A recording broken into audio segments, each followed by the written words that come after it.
We're so excited to kick off the Compliance Corner monthly webinar series.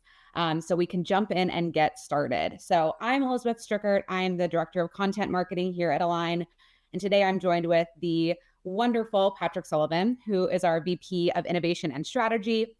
We are so excited to have you here kicking off this new webinar series called Compliance Corner Monthly. The goal of this webinar series is every month we're going to get together, dive into an area of compliance. We're going to bring on an expert today. Patrick is here, and we're going to talk about topics that are important to you, things that we hear our customers asking about, and dive into these topics and bring experts here. So today we are so excited that we're going to talk about the 2024 Compliance Benchmark Report. So if you've made it here to this webinar, I'm sure you've heard about the benchmark report already. You've seen it. You've been to the landing page. Hopefully, you've downloaded the report already. But we are thrilled about this year's report. Some really great findings. We surveyed about 700 compliance professionals and asked them, all sorts of questions about what their day-to-day looks like, the resources that they're spending on compliance, the challenges they're facing, the opportunities that they see. And really we're able to dive in, pull out some great insights. And so today, Patrick and I are going to go through the findings of this report. But I don't want to just sit here and read to you these statistics. I want to dive in about what does this mean for your business? What do these stats mean? And so that's why Patrick's here, and he'll be able to bring some great things to the table. Patrick, anything else you want to add on the report before we dive in? Just how amazed I am at the quality, pardon the pun, but the quality that you've been able to bring to this process and to the report itself. I really do think this year we've taken a significant step forward and are going to bring to bear to the market, to those listening, even more incredibly valuable and hopefully practical data. So thank you, Elizabeth. Yeah, that's the whole goal here is let's take these great findings and what can we do with them? So we're going to cover 4 themes today. And we will dive in with the first, which is quality. So with quality, the key finding here is not all reports are created equal. All right. So I'll dive in by starting to talk about some of these stats, and then Patrick, I'll tee you up. But one thing that I thought was so eye-opening and clear to us this year was that the quality of compliance reports is extremely important. Our customers say that time and time again. They're noticing the quality. And 79% say that they're noticing a difference in quality between auditors. So Patrick, would love to hear you remark on quality and if this is in line with what you hear our customers talking about. Sure. And it is, for what it's worth. Absolutely, Elizabeth. What we see is, as time goes on, this question of quality has really been one that lots of organizations have struggled with cleanly articulating what quality is to them. And so it can be really easy to think that, quality is about reduction in errors, or quality is about quantity, which we know it's not. Really and truly, I think most of our customers, most of those organizations that we work with, are recognizing that quality is really fidelity to the standards themselves, whether that's SOC 2, that's ISO, that's PCI, you name it. And where we see low quality, generally, that indicates that something isn't necessarily completely in alignment with the expectation of our standards as it relates to the report or the assertion that audit firms are making. High quality is just the opposite. The audit firm, the partner, much like us, as we do evaluate an organization's frameworks, processes against our standards, generally higher quality is a better representation of that organization's processes in context of the standard. And I really think the market is starting to understand that nuance. And I really think the market is starting to move themselves in a direction where they are looking for expertise in their audit partners, whereas before they were simply looking for assurance audits. Yeah, exactly. And I think we've heard that a lot, of this idea that just having the report is not enough. It's actually diving into what's there. So can you speak about that, Patrick? Kind of this moving beyond just, just checking the box and saying you've done the audit, but what does it mean to actually, have a quality report and have those findings? And again, I think it really centers around honoring the intent. As organizations do educate themselves and become more informed buyers, if you will, organizations are understanding that simply checking the box isn't enough, because in their value and supply chains, someone somewhere is actually reading these reports. And someone somewhere in those value chains understands what it is that they're looking for. And so more and more, there's a pressure for everyone to participate in a meaningful and really, well, I'll keep it meaningful, in a meaningful way, in ensuring that they are implementing appropriate control, not just by the letter, but by the intent of each individual standard. Yeah, Yeah. absolutely. So one of the questions that we asked everyone this year is what makes a report quality? I think that's the thing we talked Mhm. about a lot of, people say they want quality, but what does that really mean? And so I think we have some good findings here. So we saw that the highest response was a trusted auditor with a good reputation. I think that's huge, of knowing that name on the front of the report, knowing that audit team that you work with. We also had people talk about the length of the report, the numbers of controls tested, so kind of, what is actually in the meat of it when you dive in. We also have people talk about it being, professionally designed. And I think, there's something to that ties in with the reputation of the audit firm. And, Yes. there's something to be said about getting a great report that looks really nice and looks professional. I think creates a great first impression. Yes, yes, yes. And to layer into that, it isn't just about length, and it isn't just about the Mhm. look of reports. Really, what organizations are looking for is that the reports themselves reflect the context of the organization that they're evaluating. That really is the key, and really is what I think more and more buyers are looking for when they think in terms of quality. They say trust is kind of based on character and competence. And I think what Mhm. we see is that organizations more and more are buying based on the combination of those two things, which is evidenced in the statistics that we have from the survey this year. Yeah, absolutely. Yeah. And so this goes really well into the next slide and things that we want to talk about, which is what is the benefit of having a quality report? So if you have a high quality report, then like what does that do for your organization? I love this quote here from Mark Petrie, one of our customers, who says, you have a good report, it means a lot of harder questions don't get asked. So kind of, setting the stage there. And so Patrick, want to hear what your opinion about that is.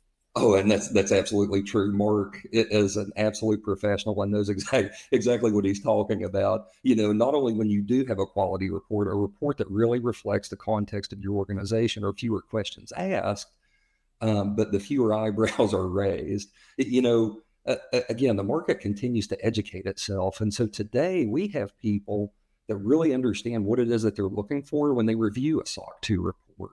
They really understand what controls are appropriate, what controls are not necessarily appropriate based on the context of the organization. And so the more we can satisfy that curiosity through the quality of the reports that we're delivering, the less we'll see pushback, the less organizations like Mark's will see pushback, and the fewer curveballs will be thrown at us as we continue down the buying process, which really is a driver for most organizations. Having Yeah, assurance that you absolutely. can provide trust to potential customers or prospects. Yeah, and we'll dive into that a little bit later. So I think that's Yes. huge. I would also love to talk about the impact that a quality report can have on security questionnaires. So we hear time and time again from our customers that is a part of the job they don't love doing.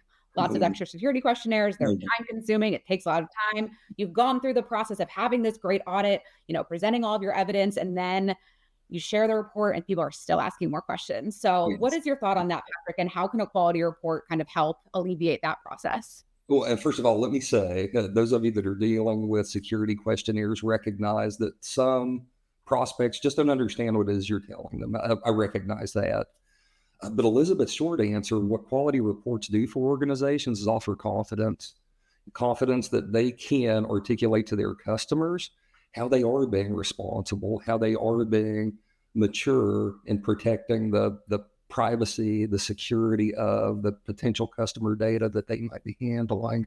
And so that through the report that's shared with a customer offers the customer the ability to get some level of comfort, some level of assurance, but also internally for those folks that are shepherding these questionnaires, these SIGs, it gives them the confidence to know when they can push back and simply point to the report.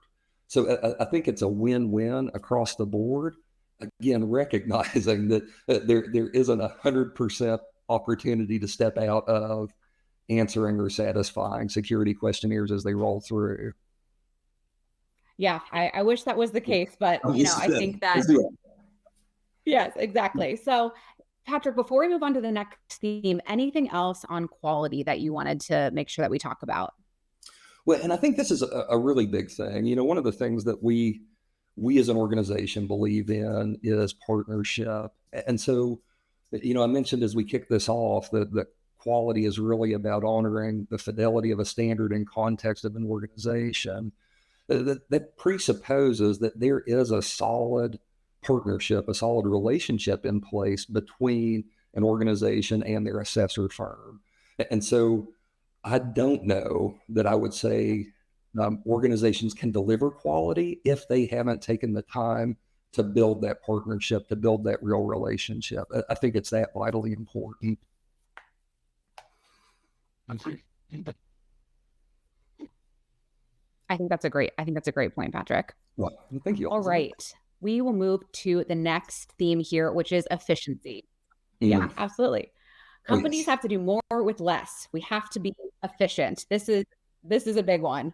So to set the stage here, we asked people about who owns compliance in their company, how much time they're spending every year on audits, and I think we will not be surprised here. So 66% of teams are spending at least 3 months of the year on audits. It's a lot of time to be spending. And especially when we see in terms of what department owns compliance, and over half of people, compliance is owned by IT. So compliance is just one part of their jobs. It is not their full-time gig. And so to be spending that much time on compliance every year doesn't leave them a lot of opportunity to do much else. No, it's so funny. So totally off topic, but I was playing trivia a few nights ago, and one of the trivia questions centered around the Space Shuttle Challenger 86. Some of you maybe remember this. The Challenger exploded on takeoff, and it really centered around the idea that NASA had looked to supply fittings, I think, for the Challenger to the lowest possible bidder. And I think in a lot of ways, what we see in the market, what we see in your businesses is this continued pressure, Elizabeth, as you said, to do more and more with less and less. So this continued pressure to bring leverage to bear inside organizations, including what are fundamental and critical processes inside those organizations, like compliance strategy. And just the simple fact that 51% of respondents, the IT team, who have a legitimate focus in another area, are also tasked with compliance, in my mind, is really no different than what we saw with the Challenger explosion. It really is an opportunity for organizations to recognize that the path they're on, while it might work today, is probably not the most beneficial path as you look to continue to mature and grow in your own markets. Absolutely. And I think, we've heard from, the number of companies that have a compliance department is growing. And so we've seen that grow year over year. And so that's great news to know that companies are recognizing that. But still, 20% still a small number here. And I think that there's a lot of opportunity for more companies to realize that and move forward. Yes, ma'am. And one of the things from the survey, Elizabeth, and I don't know if this is the right time to bring this up or not, but in the data that you pulled together, we saw more and more organizations, because they can't necessarily tag humans as full-time resources, or leaning on automation tools, artificial intelligence and machine learning tools, as an example. And if memory serves, I want to say almost half of respondents are using AI in some meaningful way to either collect evidence for their assessments or some other part of their overall governance programs, which I thought was really, really interesting. Yeah, I think so. I think the stat was 44% of companies are currently using AI, but I think that the vast majority of the rest of them are planning on it. So they may not be doing it yet, but know that it helps to drive efficiencies. Oh, there's no question. There's no question. And I would say that as those organizations, if you're considering use of AI or already using AI, I would say that also carries with it certain obligations that need to be considered as you are building out your overall compliance programs.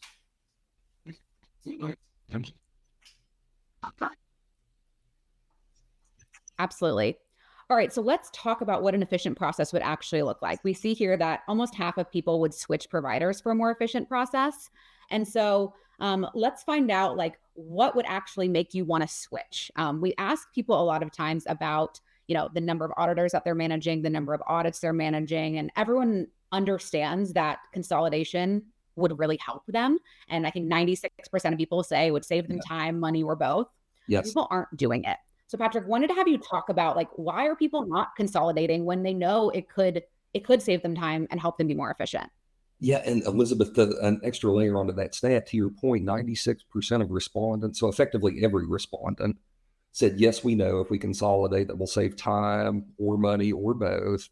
And I think only 16% are actually making active steps toward that consolidation. And so there's this huge Exactly. cognitive disconnect today. And honestly, I think a lot of it is fear of the unknown.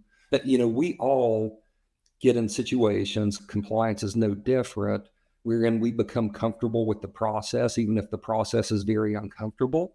And for many organizations that recognize the value of passing their audits, receiving a favorable attestation report, receiving a certification, for many of those organizations, the pain to change or the assumed pain to change is just not greater than the pain of continuing the same way.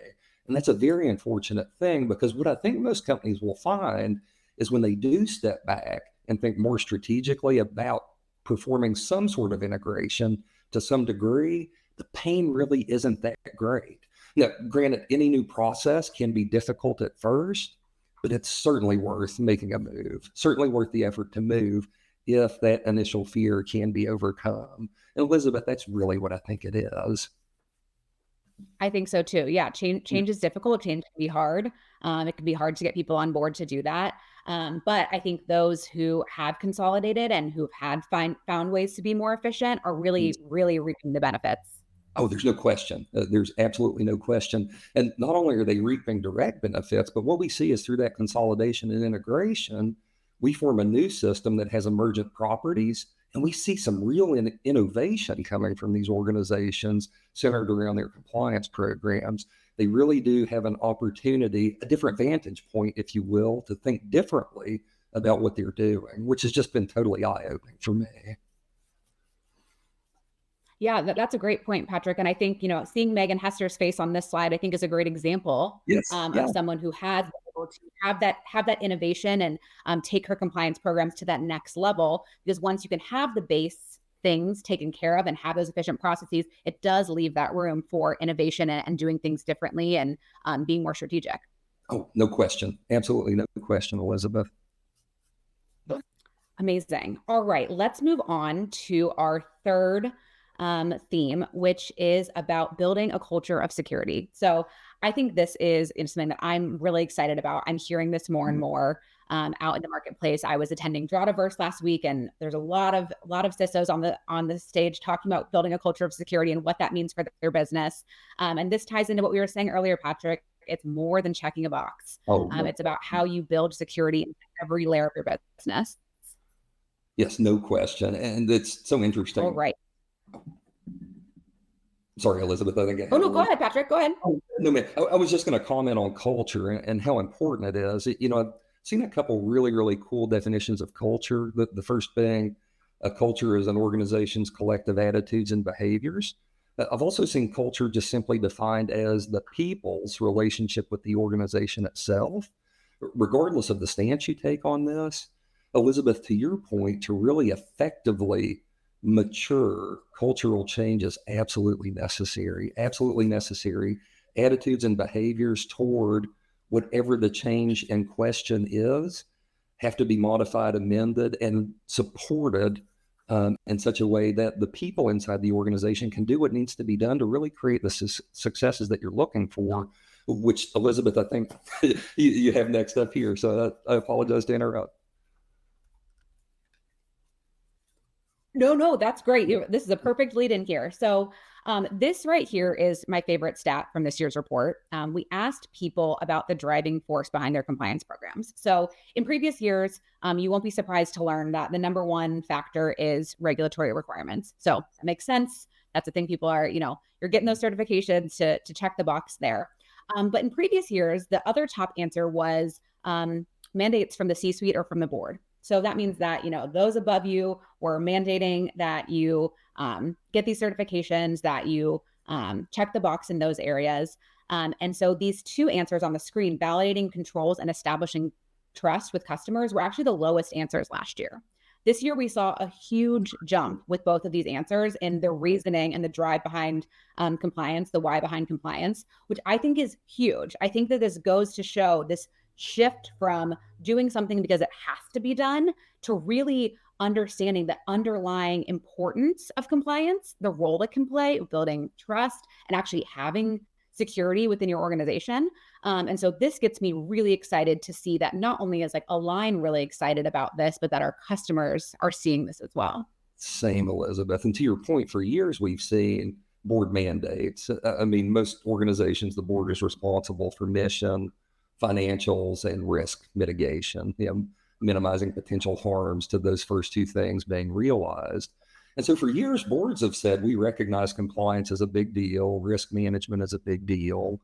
But inside the organization, below the executive layer, many organizations haven't done a great job of really building a culture wherein the people understand the why and the how to effectively execute on those mandates. And to your point, what I think we're seeing now in the data and in the market, anecdotally, is that people are really starting to get it. We have to build trust.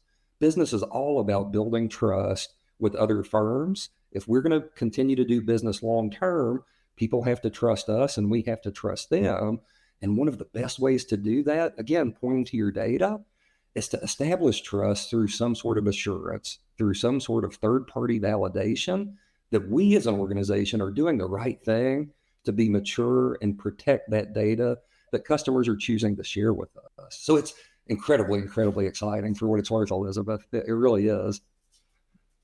Yeah, absolutely. And so, Patrick, as you're out there talking to customers, like, do you feel like this tracks with when you're talking to people about why they're building their compliance programs as they're adding on more certifications? We're seeing that more and more, people are moving beyond just SOC 2 and ISO. So like, does that validate with what you're seeing in, the conversations that you're having with customers? Oh, there's no question. And again, Elizabeth, I think about this from a couple different perspectives. I think inside organizations, those people that are charged with actually building the compliance strategy and the compliance programs that we saw earlier, 51% are IT folks, yada, yada, the other percentages. But then we also see from a vendor risk management perspective and a purchasing perspective, inside organizations, those buyers are becoming much more intelligent and much more educated about what they need to be looking for to ensure that they're bringing in partners that they can trust and have responsible, mature relationships with over the long term. So there is no question this data tracks with what I'm saying. Yeah, absolutely. And I was having a conversation with Brandon Thompson, our CISO, about this exact topic. And so I was coming to him and saying, about this idea of establishing trust. And he's looking at a lot of reports from vendors as we're bringing them here. And so I asked his opinion on that. I'm like, are you seeing that? And, he had a lot to say about the importance of showing that trust and how, if he can look at a report and feel that confidence, so if he can look at those factors we talked about earlier, which are like, the length and the quality of the report, the name on the front, in terms of what audit firm you're working with. And he's like, I can feel a lot of confidence and trust right away. There's a lot of, those things that he's looking for. And as you dive in deeper, he's like, if I have to keep going and looking for more reasons to feel that trust, like, the trust is going down over time. And the layer into Mark's quote earlier, those become the curveball questions that organizations just aren't prepared to answer. The reality is audit firms that don't deliver with quality not only set up their customer organizations to be unsuccessful as they enter the market, they also set them up to be unsuccessful as it relates to protecting themselves and continuing to grow. Yeah, so quality top to bottom, in my mind, is absolutely critical for any organization that truly wants to build something over the long term. Yeah, absolutely. And I think that this goes nicely into this conversation around, 34% of people that we surveyed said they've lost business because they're missing a certification. Mm-hmm. So this idea that, not having it or not having a high enough quality, getting a report rejected, for example, you're losing business and affecting the bottom line. So this answer increased 17% from last year. So we're seeing more of this. We're seeing more reports rejected. And so I think, that is a trend we don't want to be seeing. We want all of these reports to be high quality and not have people go through this work time and time again. But I think, it can have a real impact on your bottom line. Oh, there's no question, Elizabeth. I think for years, and those of you that are listening that have kind of tracked with this over the years, know that for a while, the standards themselves were brought into question. We've always had the saw that security is not compliance, compliance is not security. That's absolutely true. But at times we've seen the negative spotlight shift between different compliance standards. What I think we're seeing now, because the market is becoming more educated, is the market is recognizing that it's not the standards. I mean, the standards are there because a lot of incredibly intelligent people got together and decided that this was a good baseline. But that focus is shifting away from the standards that being flawed to organizations that are providing these assessments and the assurance reports on the back end that potentially have a lot of room to grow. Absolutely. Absolutely. On this next slide here, we dive into kind of all of the reasons about the driving force behind compliance. So I think, you can see here regulatory requirements at the top, building trust, validating the effectiveness of controls, increasing revenue and winning new clients. So I think, that's still an important piece and tied to having those certifications and in order to win new business. And then of course, board level and C-suite mandates are still there. They're still going to exist. Not going anywhere. They're not going anywhere. You can avoid it. But it is good to see that people are thinking a step ahead, hopefully. So thinking ahead of the board and the C-suite and what they're going to be asking for. And building these really strong compliance programs based on these other factors first. And then hopefully, checking those important boxes as they come along. And what I thought was interesting about these stats, Elizabeth, is if you kind of chunk these up just a little bit, really what they all point to is that organizations, and I hate to overuse the word trust, but it really is the topic of the day. But to abstract these just a little bit, really what we're saying is organizations are recognizing that they have to build trust in the market. And these individual swim lanes reflect areas or influences that maybe are weighted a little bit differently depending on the type of the organization. But at a high level, everyone is seeking to do the same thing.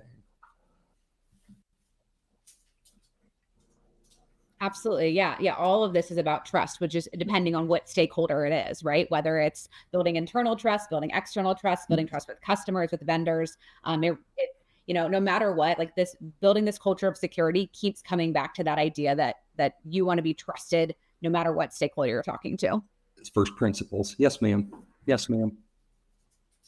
All right, let's move on to the final theme. And I think this one is a really good one that just kind of pulls everything together. Patrick, you started talking about partnership earlier and how that's really important to us here at A-LIGN. And so this part gets me excited. Like this is what we do best. Let's talk about partnership, the value here, and how experience and tech together really are that winning combination. Oh, yes. Yes, yes. Yes, this gets me excited. So we asked people about the greatest challenge to their audit process. So we said, what's keeping you up at night? What are you struggling with? What are those things that are making the audit process difficult? And so the first one, which we've already touched on a little bit, is the complexity to manage multiple audits. So you've got a lot of different audits going on. You're managing those timelines. We saw that people are spending, 3 months on an audit, but imagine if you're doing multiple ones. Those might be 3 months followed by 3 months or 3 months stacked on top of each other. That's a lot of time, and people are trying to manage all of that, manage all of the evidence that they need. That can get pretty hairy. Oh, yes, ma'am. And just to add additional context here, remember with everything that you're saying, Elizabeth, most organizations are doing these as separate independent projects. 16% are consolidating their assessments. The other, 84% are choosing to pursue these 3-month engagements as individual isolated events, which is maddening. And then back to the 96%, everyone knows that they're doing it the wrong way. Let me rephrase that. Everyone knows that there could be a better way to do it.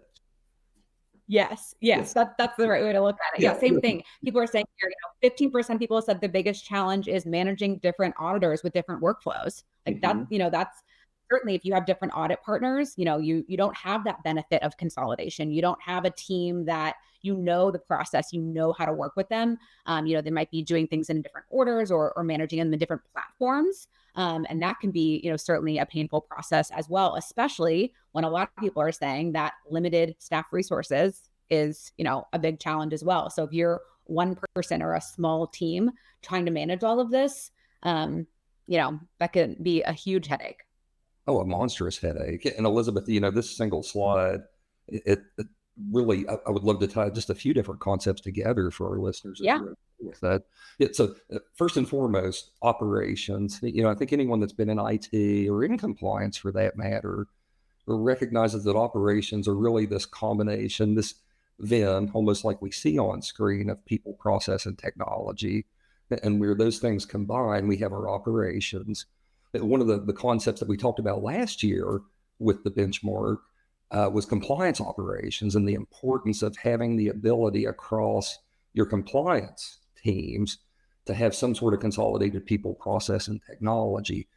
Our thoughts on those are no different today. We do recognize that there's an opportunity today as we think about people to bring in external partners like advisory firms to help us as we're thinking about bringing in either new standards or integrating some of our existing standards so that we can have that consolidated framework and assessment. We've seen a lot of growth as it relates to some of the automation and GRC platforms. And so as we think about our compliance operations from a technological perspective, we see a ton of opportunity for organizations to partner with GRC platforms to, again, relieve part of the burden. But ultimately, the whole point is value creation. We have to be able to use compliance as a value creation mechanism inside our organization. And to that end, ISACA has given us a definition of governance as being a value creation process wherein we recognize desired outcomes at an optimized risk and cost. So those three variables, what do we want? How do we optimize cost? How do we optimize risk? Really form how we need to be thinking about value creation through our compliance programs. Now, Elizabeth, the last thing here, from a partnership perspective, we've really sought to define partnership as creating value via shared resources. That very, very simple statement. But ultimately, we help you by sharing resources, whether it's technological, whether it's people, whether it's process, any of those operational components. We share resources to help you create value in some sort of meaningful way. And for those organizations that are in that 96% that recognize there's a better way, but maybe aren't doing it yet, versus those in the 16%, I would encourage you, as you think about these challenges, there are much more profitable, much more efficient ways to go about doing what you're doing. And those ways very likely will include partnership with some sort of external firm, again, that we believe must be bound in mutual purpose and mutual respect, the relationship that is. So mutual purpose, this entrance condition of us creating value, mutual respect is the trust that we need to operate independently, recognizing our own boundaries. All those things being present, there is a very clean path forward for folks like you that just need help moving the ball down the field. Now, Elizabeth, I'm sorry to go off on a tangent, but these stats in particular, I feel must be heard. They're vitally important. Absolutely agree. And I think, that's one of the things that I love about this report is that it gives us at A-LIGN an opportunity to reflect on, what are these challenges and making sure that we're finding ways to find solutions to these problems, right? Like we're not doing our customers any good if we aren't listening to what's happening in the marketplace and then, finding solutions. So when it talks about limited resources, like how do we make the process more efficient for people so that they can do more with less? When it comes to complexity of managing multiple things, how can we help people consolidate their audits and, streamline evidence collection and do all of that? When it comes to tech-enabled audits, the partnerships that we've announced this year are huge. Of like, how do we bring technology into the process and make it easier? And so, I think that's kind of the driving force of and what we're doing is listening to the market and trying to make sure that was challenges. Yes, and yes. All right. Yeah, great, great. Okay, let's move here into another section about challenges. And this is about the challenges for your compliance strategy. So this is, a slightly different way to look at things, but this is less about the audit process itself and more about the overall strategy. Mhm. And so a few things here people are saying that are challenges they're facing are you can't keep up with the new compliance requirements. You're lagging behind in technology. You don't have a cohesive compliance strategy. You don't have that internal leadership. Patrick, what can you comment on with some of these things and what you're hearing for people around the challenges that they're facing? Well, and first of all, to say this, those of you that look at these stats and think, that's me and I must be alone on this, please know that you're not. There is a shared sentiment today for most organizations that there just has to be better leadership around focusing on and building a compliance strategy from the board level down. It's one thing to mandate, as we said earlier, it's another thing to truly understand and prioritize. And I think there is a little bit of a gap today in that prioritization and setting real accountabilities around building a strategy that makes sense and creates value. So again, if you feel that, you're not alone. Beyond that, Elizabeth, I think because of fear, it can be really hard for organizations to move, even in presence of great leadership. And so we do see where there's an opportunity for organizations to maybe step back out of the chaos, maybe disconnect yourself just a little bit so that you can think more objectively about what has to be done. Because I get it. It feels absolutely overwhelming to think about all these standards that are being thrust upon you by customers, by regulators. I mean, it really doesn't stop. But the kicker is it won't stop. And so, really, as an organization, through leadership, there has to be an opportunity to pump the brakes, step back, and formulate a strategy that everyone not only understands, but can buy into. And again, Elizabeth, I really think this is a signal of culture, like we talked about earlier. What collective attitudes and behaviors will we bring to bear as we operate as it relates to our compliance strategy? I think those are really some areas that companies have an opportunity to mature and grow, quite frankly. Yeah, I totally agree. And Patrick, would love for you to talk about the role that an auditor can help, an audit partner can help these companies as they're, they've got great internal leaders, but how they can lean on external partners and, utilize them to their advantage as they're building this compliance strategy. Oh, yeah, absolutely, Elizabeth. And this is something that, more and more our opinion is really firming up in the utility of partners. As an audit firm, we have a very defined role, and that's to assess. We're not here to judge, but we're here to assess performance against a standard. So essentially, conformance. In many ways, in order to maintain impartiality, in order to maintain administrative distance so that that assessment can be objective, in many ways, we're going to recommend or encourage organizations to lean on another type of partner, a partner that's called an advisory or a readiness partner. And these are organizations that aren't necessarily involved in the assessment or audit process, but are more or less coaches that can take on a body of work, a burden for other organizations to help them build something new, to help them think differently, to help them understand. In addition, what we'll see is that we have partners that are really providing the technology, as we thought about operations earlier. And these are our GRC platform and assessment automation partners. And so they provide the technological backend to ensure that evidence is easily collected, that we have a central repository for that evidence, that we can really minimize the burden of the back and forth of versioning, all those sorts of cumbersome things. And so a huge athletics fan. And so to maybe use a little bit of an athletics analogy, so your audit partner really will be like the judges at a track and field event, the ones that will validate that during the run, that the wind was within tolerance, that people started on time, didn't false start, all those kinds of things associated with the mechanics of conformance to the rules and regulations.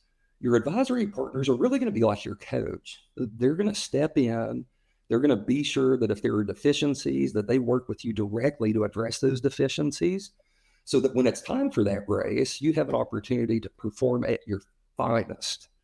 The GRC platforms then provide all that technology, like the Garmin's or the Fitbits, to ensure all that data that's necessary to be analyzed can be collected and evaluated in a meaningful way. But ultimately, at the end of the day, world records are set when those three groups are working together to ensure that the performance is as good as it can possibly be. And that's really what we hope for our partners, is that they have an opportunity to set world records every time they step out on the track.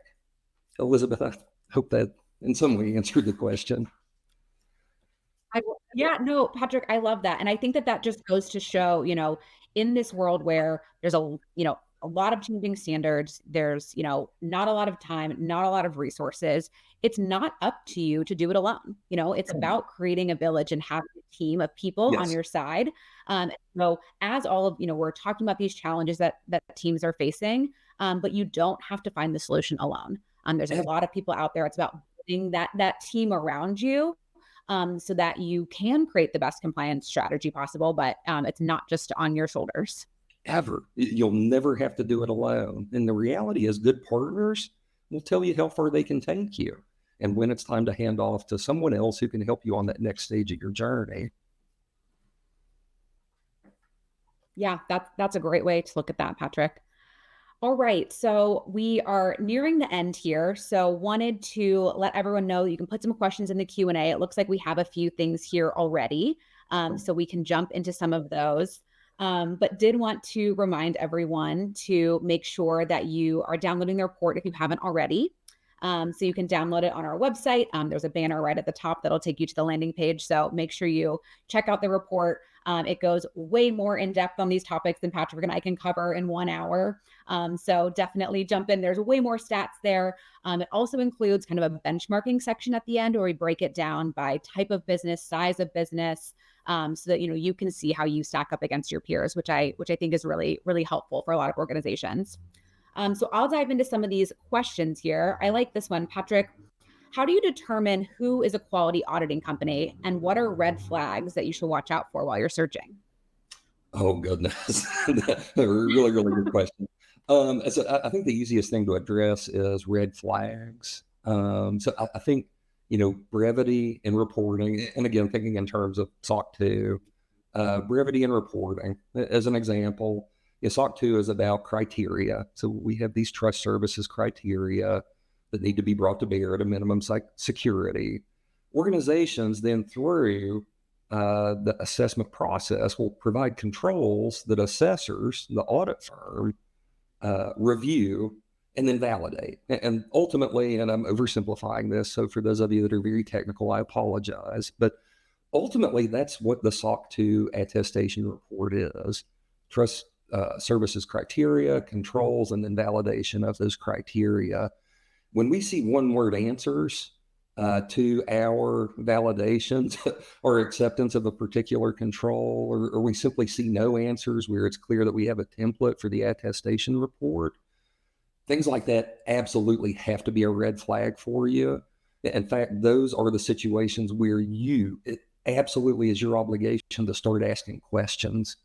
But while I said to kick this off, length doesn't necessarily indicate quality. In that particular instance, I would have very serious concerns were we to see some sort of template or some sort of generic response to what should be a very detailed portion of the report itself. Elizabeth, from a firm perspective, and this is going to be an unpopular answer, but I do need to say this because it's true.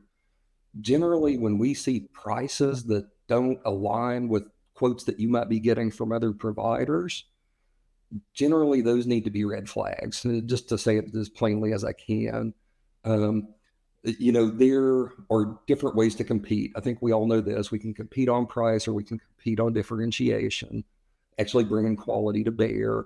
That doesn't mean that great quality has to cost an arm and a leg. But if you get a quote for a SOC 2 attestation assessment that's markedly lower than anything else that you've seen as you've gotten other quotes, that might be reason to actually have a little bit of concern. That would give me reason to pause and ask more questions. I think that's great, Patrick. And I do just want to plug that we recently published a blog on our site about audit report red flags. So that's a great place that you can Thank go you. check out that report. We can drop that in the chat.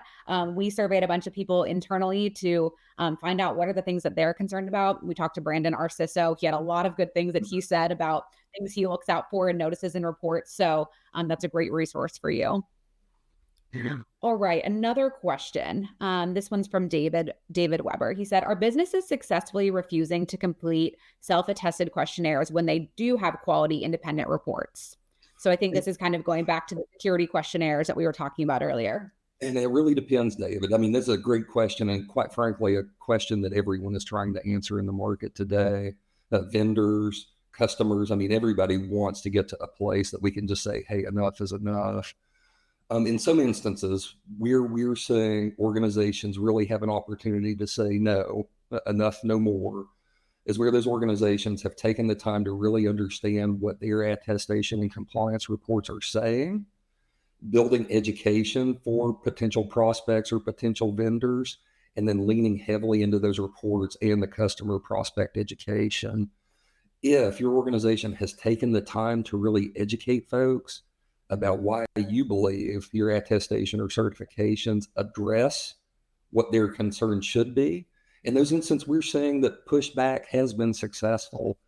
To say this plainly, however, if you just say no and send a SOC 2 report, I would prepare to either have that vendor customer go another direction or to lean back in and try to really understand why you feel the assurance that you're providing is enough. As long as you can educate, though, you'll be in a good place.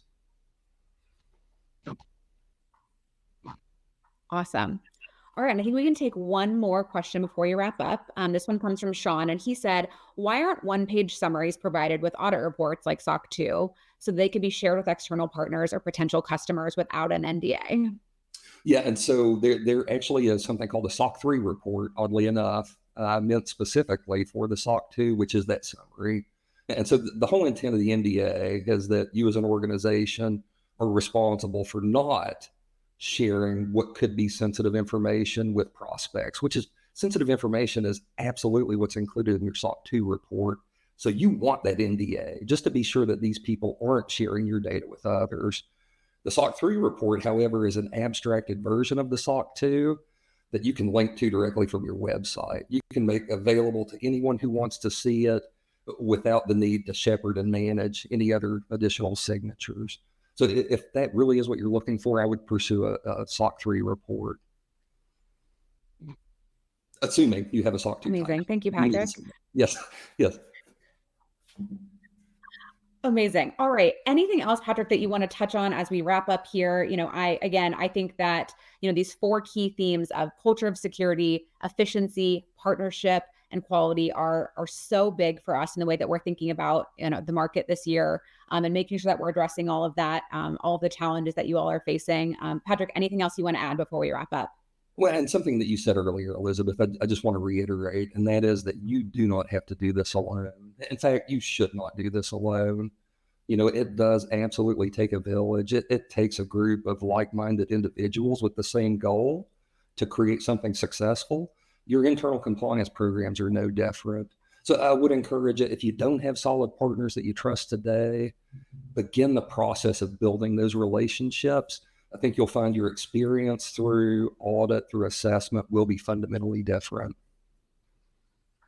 I think that's great. That's a great note to end on, Patrick. And thank you everybody for attending.